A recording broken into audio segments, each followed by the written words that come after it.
One morning, I wasted nearly an hour watching tiny ants carry loads and loads of food items of various sizes across a long distance and disappear into a hole.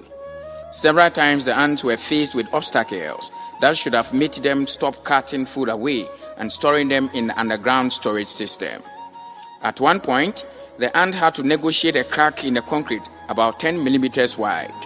After brief contemplation, the ants laid the food they carried over the crack, walked across it and then picked the cargo again on the other side and continued on their way. I was stunned and got fascinated by the ingenuity, tact, resourcefulness and industriousness of one of the tiniest creatures on earth.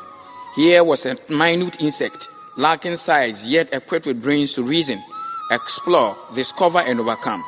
When you observe the ants very well, you will see that the ants march in two different directions, inwards and outwards, as they move together in lines to carry pieces of food items. Some could be food crumbs left by people or little bones of fish and other items. They gather all these food in their storehouse during summer, and when it is winter or rainy season, they will stay indoors and enjoy their labor. The ants are even able to count the number of their eggs and arrange them in order of age. As the ants march to find food, they leave tracks for their friends to find the source of food back and forth. The most amazing part is how they get to know it is summer, and so they have to store food to face winter and the rains.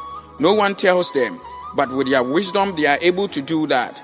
A certain aspect of our lives can be likened to the way ants gather food and then hide to enjoy it when it becomes helpless in winter or rainy season. The ant knows that if it does not save food when the earth is dry, it will die when it rains and the earth gets flooded. The same way, we as humans ought to save money now when we have the strength against old age, when we wouldn't be able to work again. Now you have strength, which is your summer. When you grow old, become weak, helpless, and lack the ability to work, that will be your rainy season or winter. For you cannot do anything during that time, just like the ant. That is when you will fall on the savings you have made. The question is, are you saving for the rainy season? This sets the tone for our brand new audio entitled, The Money Box. There are two sides to the laws of finance. There is a law of poverty and the law of wealth. The law of poverty states that work alone or work under someone alone cannot make you gain freedom from poverty. Your chances of becoming wealthy are relatively limited under this law. 95% of people in the world are living under this law. People under this law make use of their credentials. They seek for jobs. They have someone they call boss. They receive salary, which is a fixed amount. These people are called the working class. They always look for jobs. They are always hunting for an opportunity to work at a place. The second law of finance is the law of wealth. This law states that work with a team or a group of people and remain wealthy forever. It is just 5% of the people in the world that are living under this law. People under this law make use of their potentials, and they are called the thinking class. They think of what to offer to the society and in turn make money. These people earn money, which is income, and it is not fixed amount. These people are called the thinking class. The difference between these laws is that people under the law of poverty don't make use of opportunity, while those under the law of wealth make use of any opportunity that comes their way. Always remember, money does not respond to qualification. Otherwise, the wealthiest people in the world should be PhD holders. Money does not respond to age. Otherwise, the world's oldest person would be the richest. It is not about your degree. It is about your degree, creed, and what you do after the degree. Have you noticed that the first-class degree holders are not the richest? Neither are the third-class degree holders the poorest. There is more to being wealthy than education. The most important thing is your mindset. For all battles begin in the brain, and the next most important thing is a commitment to self. The only person holding your key to success is you. The secret to success is for you to be willing to pay the price. But the challenge is that very few are ready and willing to pay the price to succeed. While some are partying and gisting, others are learning, planning, and earning. Don't sit down and complain about where you are. It won't change anything. One Arabian proverb says, "Believe in God, but tie your camel." If you must see change, the person that must change is you. Be assured you have it all it takes to succeed. Learn to invest the little you have and get a mentor to teach you how to grow your money. Growing up, I noticed something very interesting. A lot of the men in my hometown who were in a formal economy and could rely on monthly income died shortly after coming to retirement, normally between 3 and 5 years. Many of them would have just semi-completed their building projects, not done but still habitable. The next thing is for them to financially invest some of their social security and national insurance trust benefits into their wife's business, normally grocery stores. Unfortunately, a couple of them still paid school fees. They then sadly died.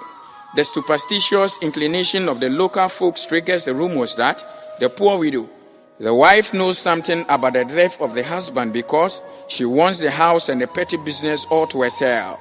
Sometimes family members will go and inquire from the oracle what killed their man. But come to think of it, what really killed these men? I believe it is the pension shock syndrome. A lot of these men would work for an average of 30 years in the formal sector, religiously depending solely on their salaries. Personal savings and investments are a strange music to their ears and very alien to them. They chop everything they earn. They believe their biggest security is their children, who will grow up and come and take care of them when they are old. There is over-reliance on a SNET pension. They believe the bulk money will take care of all their problems, including starting, completing their building projects. At the peak of their career, they are so indulged in the pleasures of this life, busily funding the side chick economy and fathering all manner of children outside of their matrimonial homes. Then the day comes, they turn 60. They receive a letter from their employees thanking them for their dedicated service to the establishment and their commitment. But it is time to go. They have to vacate bungalows. A truck is made available to them to transport them to any destination of their choice. Some move to family houses temporarily or even permanently. Others move into their hastily and shabbily completed homes, mainly funded by the proceeds from their pension. Funny enough, they realize there's nothing lumpy about the money the Social Security paid them. The money is all gone at this time, and they are forced to depend on the monthly pensions, which is a pale version of what they received as working class. Some of them attempt to farm with no prior experience. Others help casually at their wife's provision shop. Majority sit in their lazy couch most of the day, reading through the dailies with their radio set by them at their porch, intermittently receiving greetings from passers-by. They spiral into bouts of depression when it dawns on them that by being old and broke, they've become half or even less the men they were. Majority don't survive this mental turmoil and die before their time. They may run to contest a chieftaincy stool with the aim of continuing life. The battle of securing the stool, coupled with its litigation, is another brouhaha that we should save for another time. This is an extract from Daily Graphic of Ghana.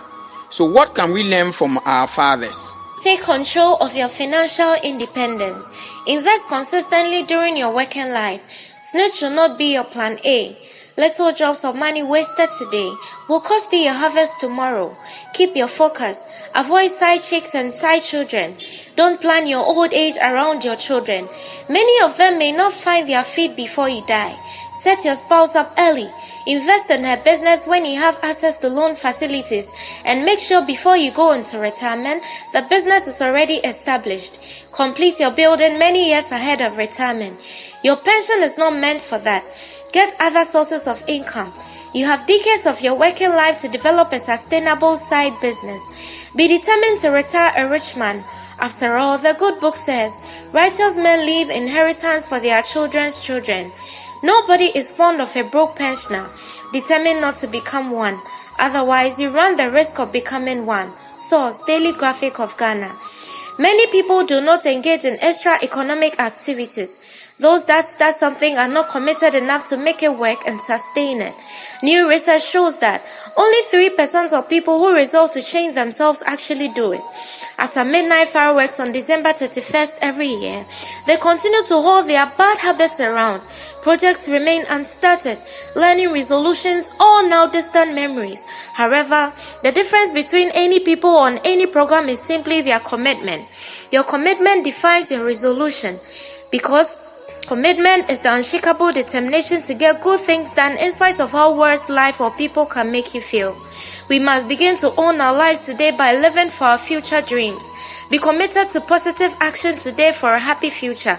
Unfortunately, people are also committed to doing the very wrong things in life, either by doing nothing to change the situation or building walls around themselves, closing them into real misery and self-pity. Many of us have been committed to living a life of one single salary job, and most cases with no savings. The time has come to break free from this kind of commitment and to start a new kind of commitment where we will take tailored measures to secure our future financially. Do not give up on yourself and allow unprofitable diversions to sway away from every good road we embark on. Review your financial security commitment from today. Prepare a detailed financial plan for the next few years and follow it. Seek out financial advice if you need it. A powerful strategy for financial mastery is also a simple one. Save 10% of all you make for the long-term growth. Take this off the paycheck before you have the chance to spend it. If you can invest 200 cedis a month for the next 30 years at an annual return of 15%, you will end up with 1.4 million cedis. Being wise with your money is one of the very best investments to take. Remember, financial security leads to personal freedom. Set financial goals and stay focused on your financial goals. There are many people who do not think about investing their salaries into any venture or putting something down for any emergency. When there is no financial plan, it is difficult to be disciplined about how you spend money. Automatic saving is a kind of saving that is done no matter whatever comes your way. The best time to save is not when you have money in abundance.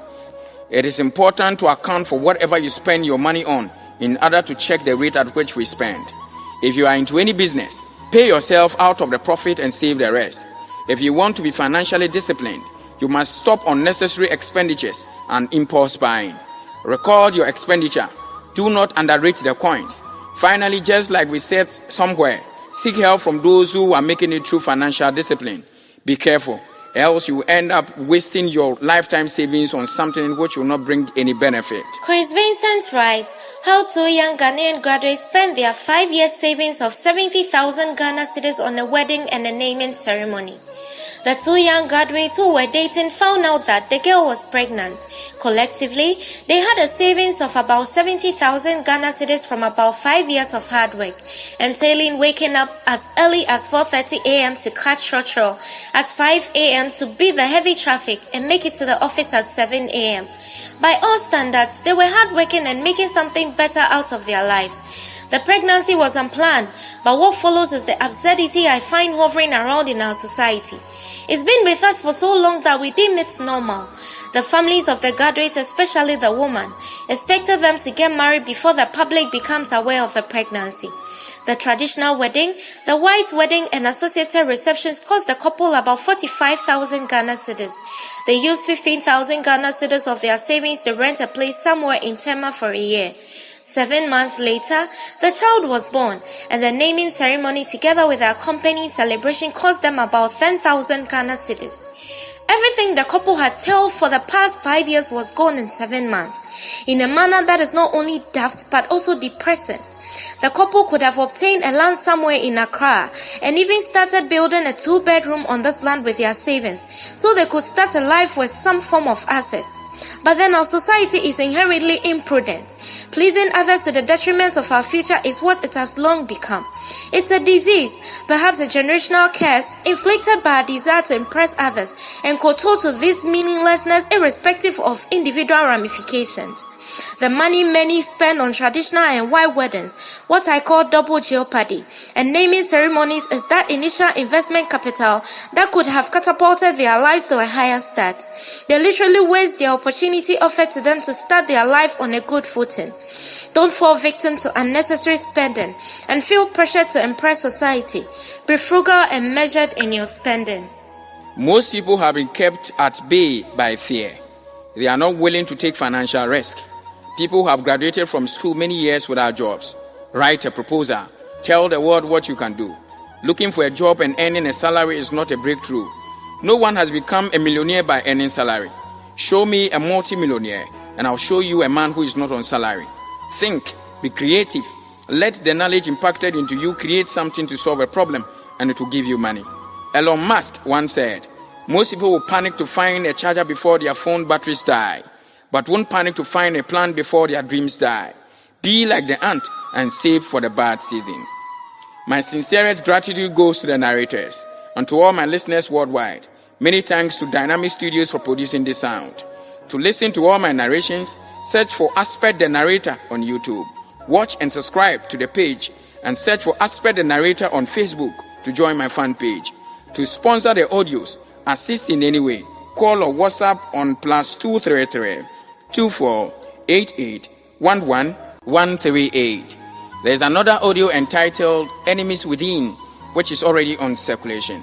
For the time being, listen to this one and like always share with everyone on your contact. Let us travel the world together once more. My name is Aspect Obimpeh Frimpong. You can call me the narrator. I came to you this time with Miss Emerald Elizabeth A.C. Aldo. We are from the Aspect Motivational Audios in Ghana.